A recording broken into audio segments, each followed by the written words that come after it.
treasure hunter or someone trying to sell an extraordinary theory. It was prepared by government geologist Charles Whittlesey after years of surveying the authentic leadership, and that they have to project that into something outside of them that is already predefined. Therefore, spirituality becomes a whole share of borrowed identities that individuals adopt in order to basically inherit something that they see as valuable. When we're approaching your alchemical path from a chaos magic perspective, it dissolves this illusion entirely, because it shows you that every tradition eventually is going to reveal its limitations to you. Eventually, you are going to start seeing discrepancies within teachers. You're going to start seeing discrepancies within mentors. People who are learning with me are going to start seeing discrepancies in the way that I teach, because we all have discrepancies. We all have contradictions. This is the purpose of stepping into one's autonomy. You are supposed to outgrow the conditions that required that teacher or that specific condition in the first place. So if you only walk one initiatory path, it doesn't mean that that is not beneficial to you. It doesn't mean that you should not commit energy and time to that initiatory path to really reap the benefits of it. But what I'm saying is that once you've been walking it long enough, then eventually it will reveal its structural limitations. It will reveal where it contradicts itself, and most importantly, where that tradition is made up of various interpretations of reality itself, none of which equate to an optimal truth. For example, I used to follow the tradition of the left-hand path. I used to follow the tradition of the Qliphoth, and I used to follow it almost religiously. I used to literally say, this is the initiatory path, you go through the Qliphothic spheres, you go through what comes after that, you go through what comes after that, and that's the initiatory path. In reality, these are different systems that have been conceptualized by different people. Okay, the spheres were conceptualized first, the tunnels were conceptualized later, and other systems were added on within the last few centuries. So, realistically speaking, what I was treating as a primary tradition is actually a complete mix and match between random gnosis. It doesn't mean that it's any less valid, but it is a random mixture of lots of different pieces of unverified personal gnosis that are holding together a modern tradition. As I said, doesn't make it any less valid, but those were the fractures that were revealed in it. Okay, the Qliphoth seemed like an optimal truth to me, but then after a while, you can see that it kind of contradicts itself, that there are different interpretations as to what it actually is. And to be completely honest with you, I am also a skeptic. Even though I practice occultism, I create initiatory systems, I'm somebody who is actually quite skeptical. So if somebody starts talking to me about something, a tradition that they're following, I will listen and respect that tradition. If someone starts talking to me about various mystical experiences they had, I will listen and respect what they're saying, but I will take what they're saying with a bucket of salt, because it's down to the person's interpretation as to what they are experiencing. So where the chaos magic methodology comes in, and where it in a sense links to a form of science in a way, or basic psychology, is that there are logical, physiological explanations as to why somebody can experience what they do when they step into a certain path.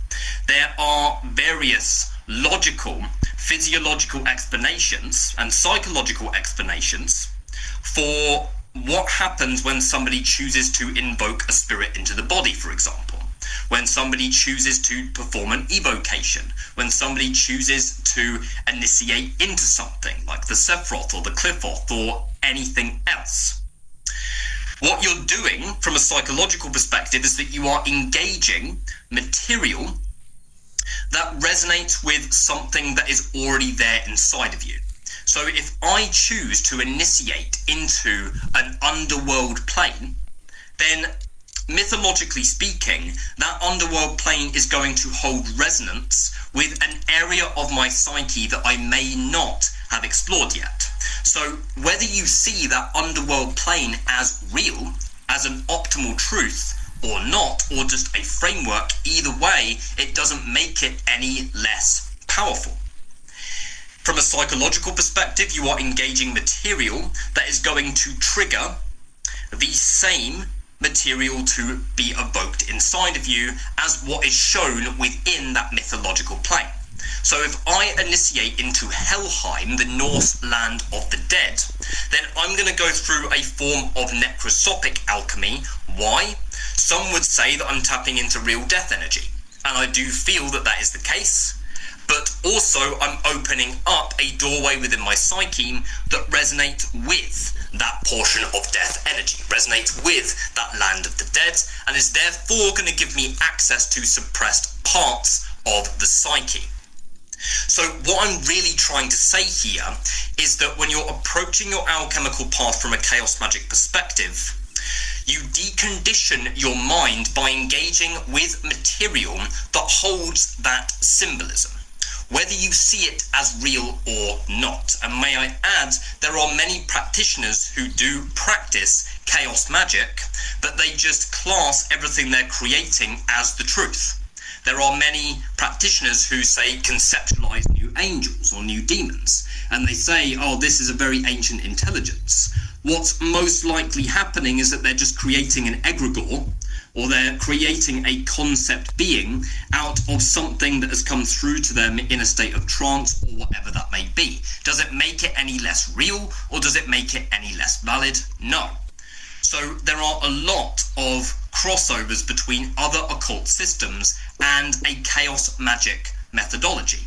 Okay, you could even say or interpret that the classic archangels and archdemons, say for example the daemons that are found within the Grimorium Verum or the Goetia, these particular intelligences have been conceptualized through a human vessel at some point. Yes, they are ancient names that have been used for centuries. There's no doubt about that, and that's what gives them a lot of power. They have the history. They are ancient by nature, but they were conceptualized at some point through a particular vessel. So in a sense, if you interpret it through a very grounded chaos magic perspective, it's likely that these intelligences are merely egregores that give form to something that is so far beyond conscious comprehension. If I say Archangel Michael, then Archangel Michael is the concept being for a much wider intelligence, a much wider intelligence that is so far beyond my ability to consciously comprehend that.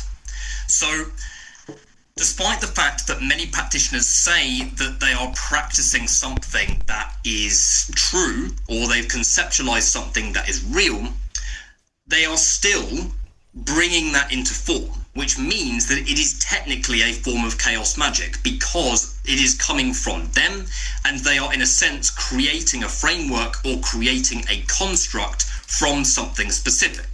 I never used to call the work that I did chaos magic. I still don't really, but it's the best way that I can describe what it is that I've been doing. I create different initiatory systems. I've created Saturnian path workings. I've created the unified tree of Abraxas, Abraxian Kabbalah, combining the Sephiroth and the Qliphoth into a single tree with one name symbolizing each sphere of the Qliphoth and the Sephiroth. I would be lying through my teeth if I told you that that was an ancient initiatory system. I could easily tell you that that initiatory system came through a secret lineage or a secret bloodline. That initiatory system was something that was there in the spirit world that then just came through me. In reality, I just made the whole thing up.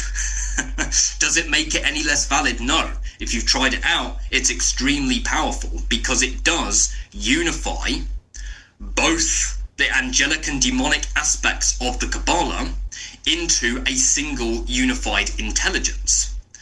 But does it mean that it's an ancient system? No. It was created with that intention, with the intention to unify the two trees together. If I created an initiatory system working through the 17 worlds of Dungeons and Dragons, does that make that initiatory system any more or less valuable than an initiatory system that has shown in ancient texts for thousands of years? No, because it's still engaging the psychic material that is associated with those specific worlds.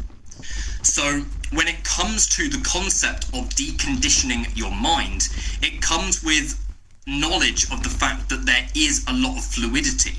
Okay, when we're looking at angels, demons, any occult system, any spiritual paradigm, they are mythic symbols that do hold real intelligence behind them.